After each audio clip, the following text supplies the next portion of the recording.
Okay, welcome back, students. Uh, from today, we are going to start our second chapter, and I think in the month of July, we are going to start our first term. And if I get a video slot, then I'll try to complete the entire second chapter. It is pressure and forces. Okay, first of all, you see, go by the definition. What is pressure first? Then we'll cover the next portion, that is force. Now, yes, I think we all are aware with the term pressure. The concept of pressure is similar that of blood pressure also. I think you have heard person suffering from high BP or low BP. The same kind of concept will come there also. Okay, I'll use a paper pen method now to explain you the concept of this pressure, and after that we will move to the new term that is known as moment of force. And moment of force is very it has a common name. It is called torque, and I think the name torque is not given in your book. It only has the term moment of force, and it's got a definition like this: moment of force is equal to force into perpendicular distance from the axis of rotation.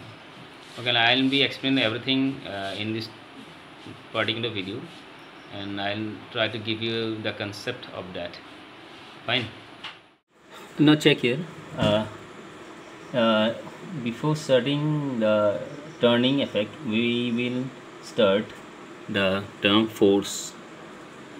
Now see this force.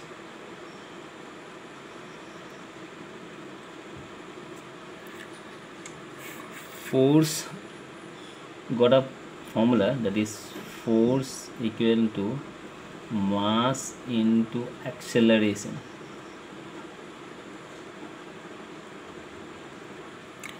The term mass has been explained to you in your early classes, but I don't think the acceleration term has been introduced to you. Okay, although you have got a term, that is acceleration due to gravity.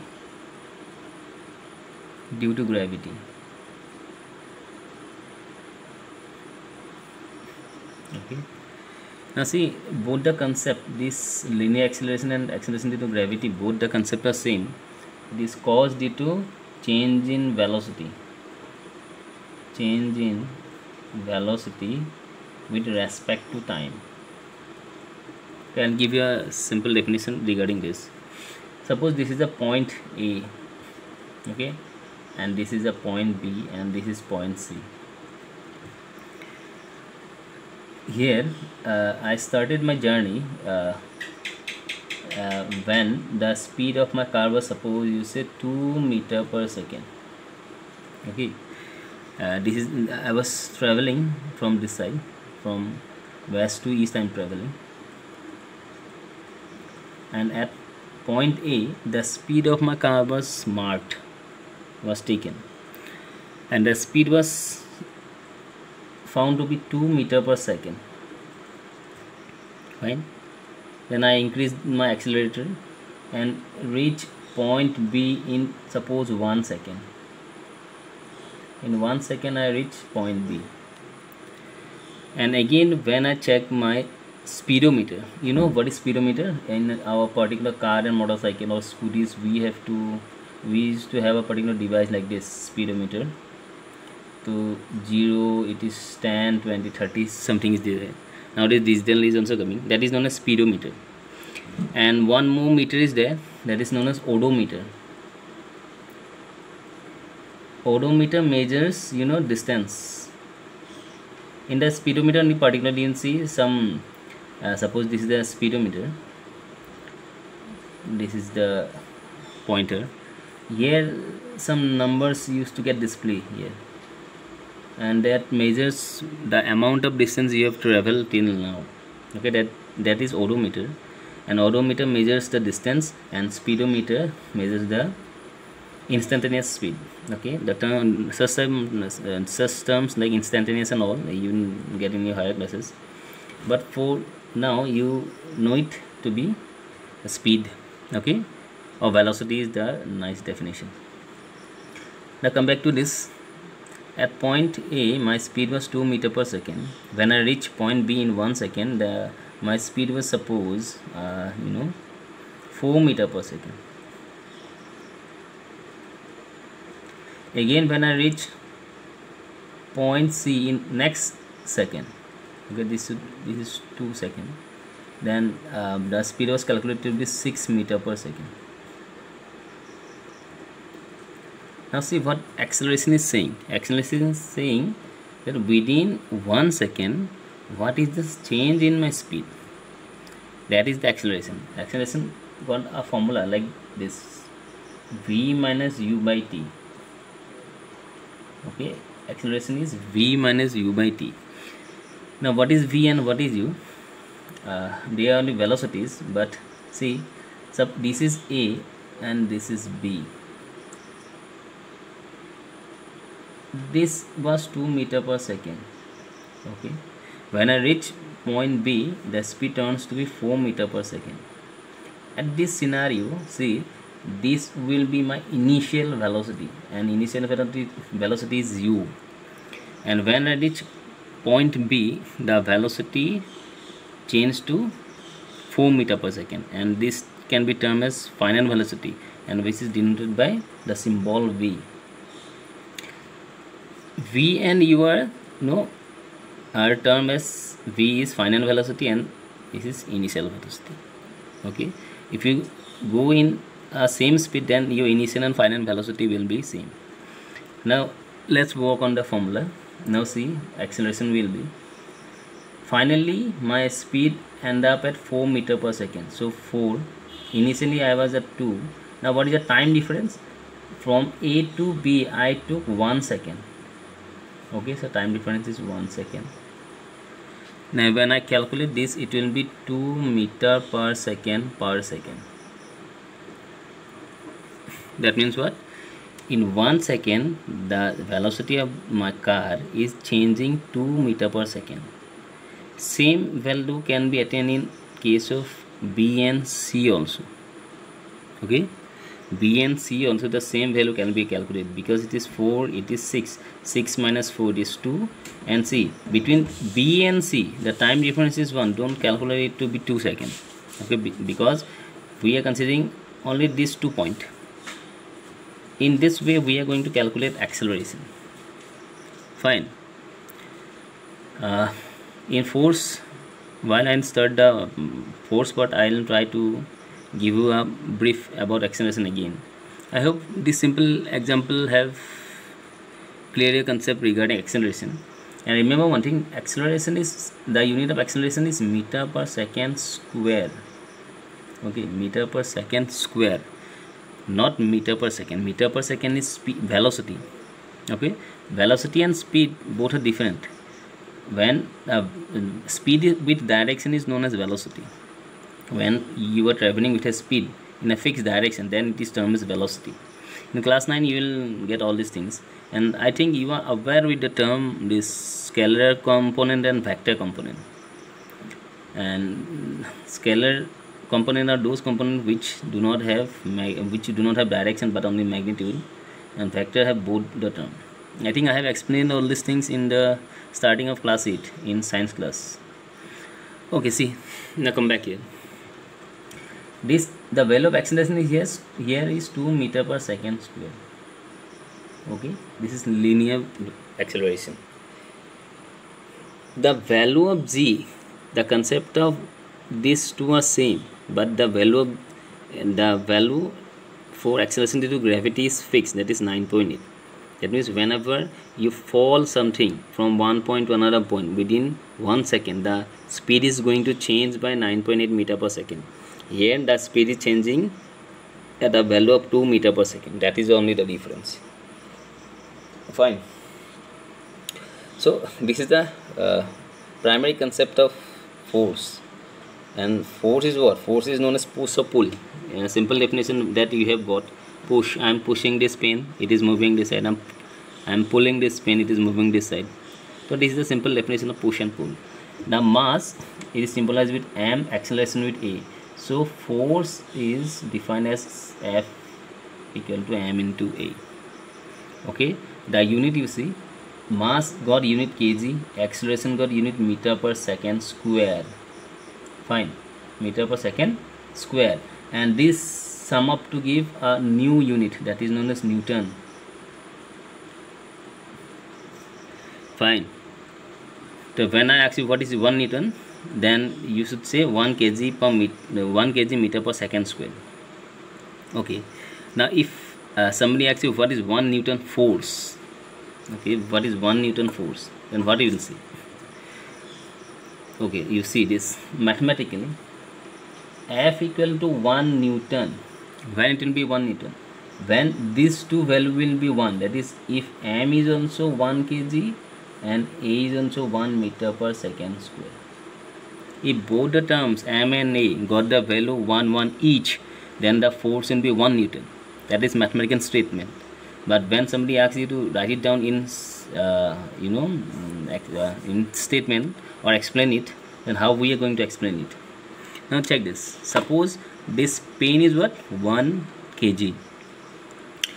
If I apply a certain force, okay, I'm pushing this particular pin, I'm applying a particular force on this pin, and if the pin accelerate with 1 meter per second square, that means in 1 second the velocity is changing by 1 1 each. First it start with 1 meter per second, then 2 meter per second, then 3 meter per second. Then if I am successful in changing the velocity in that rate, then the force applied by me will be 1 Newton. Okay, again you see, suppose this is the pen, the mass of the pen, this is mass, okay, not weight. When I say weight, it will be the unit will be Newton. Okay, now see, don't get confused. The pen is 1 kg. Okay, to a 1 kg pen, if I apply a particular force which causes the pen to accelerate with 1 meter per second square, then the force exerted on the pen by me or by you will be 1 Newton. That means if I apply 1 Newton force to this 1 kg pen, then it will, if it accelerates 1 meter per second square, then my force will be 1 Newton. That is a simple concept of the simple definition of 1 Newton force. Okay, all these questions are very important for your examination point of view. Fine. Now see, coming to the point, moment of force. Okay, moment of force is moment of force is known by a common term that is known as torque. And torque, and the symbol for torque is tau. Okay, we write the T in cursive. Torque or moment of force got a particular formula, that is force into perpendicular distance from the axis of rotation.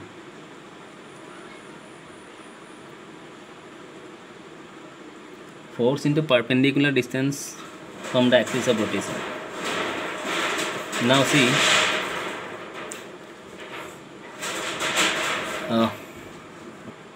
in a book, the definition, one particular definition is given like the turning effect of a force.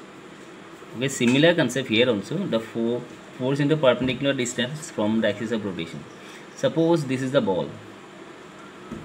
If I am going to apply force here, then obviously the ball is going to displace in straight direction. That is linear force. Now this is a suppose spanner. I think you have seen spanner. Okay, spanner you have seen, is to say wrench and all. Suppose this is a spanner. If I apply force in this direction and this particular spanner is connected with a nut, fine. If I apply particular force in this direction, like this ball, the spanner is not going to move in this direction. It is not going to come here. Other way, it will move in a circular path. Such type of force is known as torque. Fine. Now this particular formula torque, tau equal to F force into perpendicular distance from the axis of rotation, give you the measurement of moment of force. I'll give you a very simple definition. Suppose this is our door, okay, this is my door, this is my handle, okay, we used to pull or push catching this particular handle, and this is the axis of rotation. Fine, this is the axis of rotation. I am going to pull or push. Suppose I am pushing this particular door in this direction. Fine. Now see, this handle is always kept away from the axis of rotation. This is the perpendicular distance. Now see, more will be the perpendicular distance, less we have to apply the force. Fine. Like my this example, 5 equal to 1 into 5 or 5 equal to 5 into 1, depending upon you which procedure you are going to follow. Suppose if you have more perpendicular distance, then you have to apply less amount of force. If somehow, if I place this handle at this point, then enormous amount of energy, enormous amount of force I have to give in order to open this. You do one thing today, you try opening a particular door, catching at this point and at this point. Here with a particular finger, I think you can open or close this door, but you try this here, try pushing this side, you will experience enormous amount of energy you have to apply, and that in that way you will understand what the concept of torque. Fine. Okay, this is the concept of torque, that is the amount of force. Now see this, I am applying force in this direction, so it is moving here, so it is a linear force. Suppose it is, now see here, I am applying force in this at this end, I am applying in this side, and in this end I am applying in this side. Now see what will happen, the pen is going to rotate, yes or no, and this is known as the moment of force. Fine. Very nice examples are also given in your book, like seesaw and all these things I'll explain in my next class, because I think I'm running out of time. I think and this particular unit come here, the unit of force is Newton and perpendicular distance is meter, so it is Newton meter, Newton into meter. Fine. So for today, let's stop with this particular example. The torque, we have first of all today we have learned what is acceleration, what is force, how we can calculate acceleration of a body, and a primary idea of moment of force. Now what is moment of force? Today you do one thing, try experimenting this thing. You try to open the door or window, okay, by pushing it this side and this side, then you will know what is torque. More is the torque, less amount of force we have to apply. That is, if we have to generate less amount of force, that means we should have more distance. Fine. Okay, I'm ending this session at this particular topic. Tomorrow in my next class I'll try to complete the entire torque portion. Okay students, see you in my next class.